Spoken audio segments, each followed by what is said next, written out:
बिस्मिल्लाहिर्रहमानिर्रहीम। अब हम अपने लेक्चर को आगे बढ़ाते हैं और आज जो हम पढ़ने जा रहे हैं वो है बायोलॉजिकल मेथड। बायोलॉजिकल मेथड क्या होता है?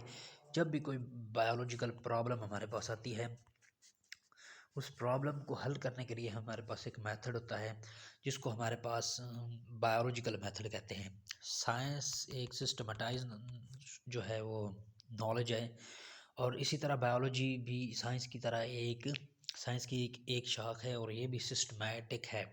और इसके अंदर भी हमारे पास एक्सपेरिमेंट होते हैं, ऑब्जर्वेशन होते हैं, और चीज़ों को प्रूव करके किसी नतीजे तक पहुंचा जाता है।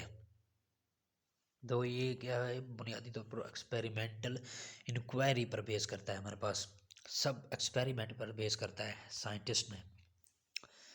और ये हमेशा हमारे पास बायोलॉजिकल मेथड्स की बात करें तो हमारे पास ये शुरू कहाँ से होता है? हमारे पास हमेशा ये ऑब्जर्वेशन से शुरू होता है, मुशाहिदे से ये शुरू होता है। ऑब्जर्वेशन किस तरीके से किए जाते हैं? हम चीज़ों को देखते हैं, सुनते हैं, छूते हैं। 5 सेंसेस हम जो है वो यूज़ करते हैं: vision, hearing, smell, taste and touch. ये 5 सेंसेस हम जो है मुशाहदात करते हैं, और मुशाहदात और ऑब्जर्वेशन के नतीजे में जो हमारे पास नॉलेज हमें इकट्ठा होता है, उनको इकट्ठा करके हम एक बयान देते हैं, एक स्टेटमेंट देते हैं, जो कि उसकी एक्सप्लेनेशन होती है, टेंटेटिव। उसकी हतमी जो है वो एक्सप्लेनेशन नहीं होती, उसकी टेंटेटिव एक्सप्लेनेशन होती है ऑब्जर्वेशन की, और उस स्टेटमेंट को हम कहते हैं हाइपोथेसिस। और ऑब्जर्वेशन की अगर हम बात करें तो ऑब्जर्वेशन हमारे पास क्वालिटेटिव भी हो सकते हैं और क्वांटिटेटिव भी हो सकते हैं। क्वालिटेटिव जो सिर्फ हमारे पास माहियत के बारे में बताता है कि पानी गर्म है, ठंडा है, टेम्परेचर ज़्यादा है, कम है।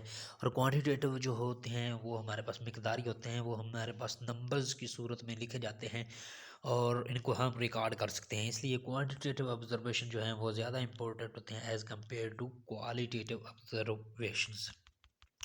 और ऑब्जर्वेशन से जो हमारे पास मेथड दो हमारे पास जो है नॉलेज इकट्ठा होता है, उसको इकट्ठा करके हम एक स्टेटमेंट देते हैं, उसको हम कहते हैं हाइपोथेसिस। हाइपोथेसिस ये हमारे पास क्या है? Tentative explanation of observations. ये हमारे पास तहकीक तलब वजाहत होती है ऑब्जर्वेशन की, मुशाहिदात की तहकीक तलब वजाहत।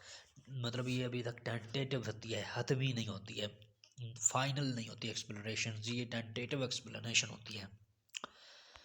और हमारे पास अगर बात करें हम हाइपोथेसिस की, तो उसके लिए हम जो है 2 वेज यूज़ करते हैं। हाइपोथेसिस बनाने के हमारे पास 2 तरीके हैं। एक हमारे पास डिडक्टिव रीजनिंग होती है, और एक हमारे पास इंडक्टिव रीजनिंग होती है। डिडक्टिव रीजनिंग की हम बात करें तो ये होती है जनरल टू स्पेसिफिक। हम कोई जनरल आइडिया लेते हैं और उससे हम स्पेसिफिक कंक्लूजन निकालते हैं। मिसाल के तौर पर अगर जनरल आइडिया हम लेके सब परिंदों के पर होते हैं, इसमें हम आमतौर पर यूज़ करते हैं इफ़ एंड देन लॉजिक्स।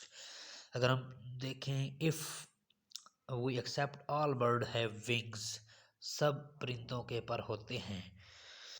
और स्पैरो आर बर्ड, स्पैरो भी हमारे पास बर्ड हैं। तो हमारे पास नतीजा क्या निकला है कि स्पैरो हैव विंग्स। तो हम स्पेसिफिक नतीजे पर पहुंच चुके हैं कि स्पैरो हैव विंग्स। जनरल से हमने शुरू किया है कि ऑल बर्ड्स हैव विंग्स।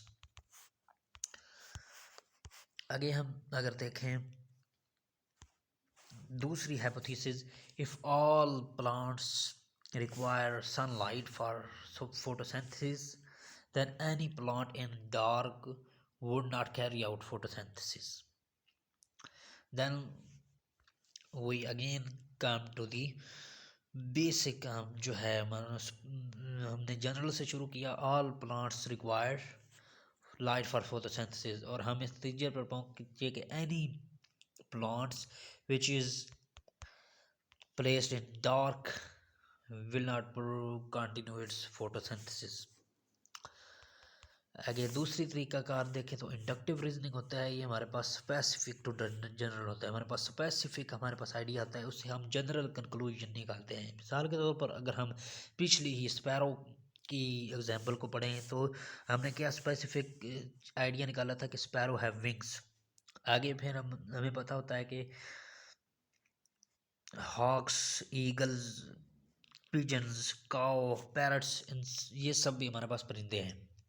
अगर हम देखें तो स्पैरो के भी पर होते हैं और इन सब के भी पर होते हैं परिंदों के। तो हमें पता चला कि सब परिंदों के पर होते हैं। All birds have wings. हमने शुरू कहाँ से किया? स्पैरोज हैव विंग्स, स्पेसिफिक, एक स्पेसिफिक स्पैरो से शुरू किया और हम लेके कहाँ गए? जनरल, ऑल बर्ड्स, तो जनरलाइज कर दिया हमने कि ऑल बर्ड्स हैव विंग्स। तो इसको हम कहते हैं इंडक्टिव रीजनिंग। आगे अगर बात करें तो और तरीक़ेकार जो लेस इम्पोर्टेंट होते हैं, जो कभी कभी साइंटिस्ट यूज़ करते हैं हाइपोथेसिस बनाने के लिए, वो इंट्यूशन और इमेजिनेशन। कभी कभी वो इमेजिनेशन से और या फिर वजदान से ही हमारे पास उनके पास आ जाते हैं कोई आइडिया और वो हाइपोथेसिस दे देते हैं। फिर एस्थेटिक प्रेफरेंस के बुनियाद पर, खूबसूरती की बुनियाद पर कोई चीज़ अगर उनको अच्छी लगती है, दिल को लुभाती है, तो उसके मुताबिक वो हाइपोथेसिस दे सकते हैं। रिलीजियस आइडिया कोई होता है उसको भी हाइपोथेसिस बना देते हैं। और कंपैरिजन्स करते हुए और एनालॉजी करते हुए बाज़ औक़ात नई हाइपोथेसिस बनाती है। और कभी कभी दूसरी चीज़ों को डिस्कवर करते हुए एक नई हाइपोथेसिस बन जाती है, लुकिंग फॉर अदर थिंग्स। और ये सारे हमारे पास जो मेथड हैं हाइपोथेसिस के है। Hypothesis you already know are subject to rigorous test. जब हमारे पास हाइपोथेसिस बन जाती है तो इसको भी मज़ीद आगे टेस्ट किया जाता है, बार बार टेस्ट के मरहले से गुजारा जाता है। और ये जब हमारे पास बार बार टेस्ट हो और हमारे पास प्रूफ होती रहे और रॉन्ग साबित ना हो, तो इसको हम फिर जो हाइपोथेसिस होती है ये हमारे पास बन जाती है थ्योरी।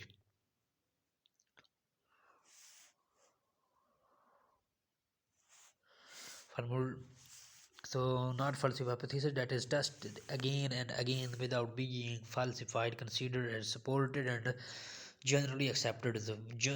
Again इसको टेस्ट करके प्रूव किया जाता रहा है और ये साबित होती रही है। दिस में भी use as basis for the formulating further hypothesis. और कुछ ऐसी हाइपोथेसिस होती हैं जिनसे आगे मज़ीद हमारे पास हाइपोथेसिस निकलती हैं और इनको हम क्या कहते हैं? Productive hypothesis. और इस तरह जब एक hypothesis supported by the result of many test, बार बार उसके ऊपर टेस्ट किए जाएँ, बार बार उसके ऊपर एक्सपेरिमेंट किए जाएँ और हर एक्सपेरिमेंट उसको सपोर्ट करे, तो इस थ्योरी इसको हम हाइपोथेसिस को हम थ्योरी का नाम देते हैं। और अच्छी थ्योरी हमारे पास प्रोडक्टिव और प्रिडिक्टिव थ्योरी होती है और उसके पास एक्सप्लेनेटरी पावर होती है। वो एक्सप्लेनेशन चीज़ों को कर सकती है और प्रिडिक्ट कर सकती है चीज़ों को। प्रिडिक्टिव होती है और एक्सप्लेनेटरी पावर होती है। इसकी दो इम्पोर्टेंट इसकी करेक्टरिस्टिक हैं। One of the most important feature of good theory is that it may suggest new different hypothesis. और अच्छी थियरी की खसूसियात क्या हैं कि इसको टेस्ट करते हुए भी मज़ीद नई हाइपोथेसिस निकलती हैं। प्रोडक्टिव हाइपोथेसिस भी वो हमारे पास हाइपोथेसिस होती है जिससे मज़ीद नई हाइपोथेसिस निकलती हैं।